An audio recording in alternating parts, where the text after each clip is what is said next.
Diverse from the bottom to the top. That's the goal of a Cincinnati Symposium this week that includes about 500 businesses. Jule Kucera is the Chief Diversity Officer for Fifth Third Bank, and Mary Stagaman is the Senior Inclusion Advisor for the Cincinnati USA Regional Chamber. They're in to talk about this diversity meeting, the symposium that we'll have tomorrow. Welcome.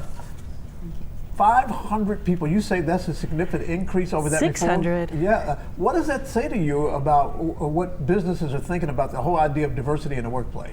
It tells us it's important. And Mary and I were just talking about this, that because of the times we're in, people realize that this is an important issue. And Fifth Third Bank founded the symposium not because it's a nice to do, but because it's essential. We know that inclusion and diversity makes business sense, it makes sense for the community. Research shows that organizations that are more inclusive and more diverse have better outcomes than those that are less inclusive and less diverse.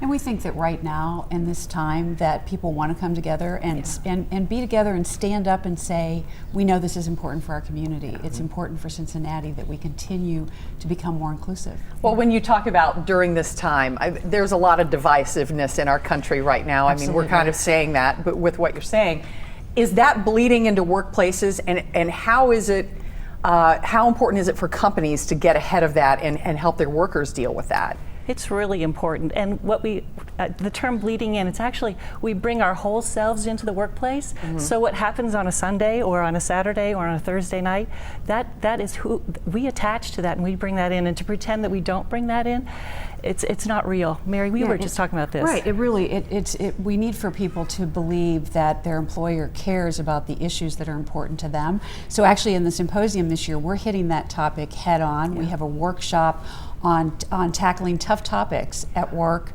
that actually says, how do you talk about race, religion, politics, whatever is going on in the world, in a way that actually helps to bridge divisions between people rather than just making the divide wider. Right. You know, the devil's always in the details, though. You know, a company may want to be more diverse, but it's not really exactly sure what constitutes being more diverse. If you are committed to it, is it something that just happens organically, or is it something you have to work toward?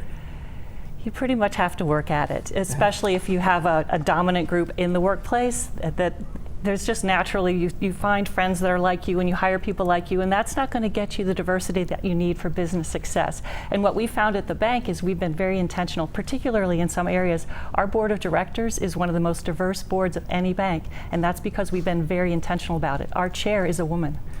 Thank you so much for your honesty in talking with us about this today. The Diversity Leadership Symposium starts tomorrow morning at the Hyatt Regency downtown. And if you want more information about it, we have a link on local12.com. Just click on the news tab and the Get It Now links. Ladies, thank you so much. Thank you so much. It was a pleasure.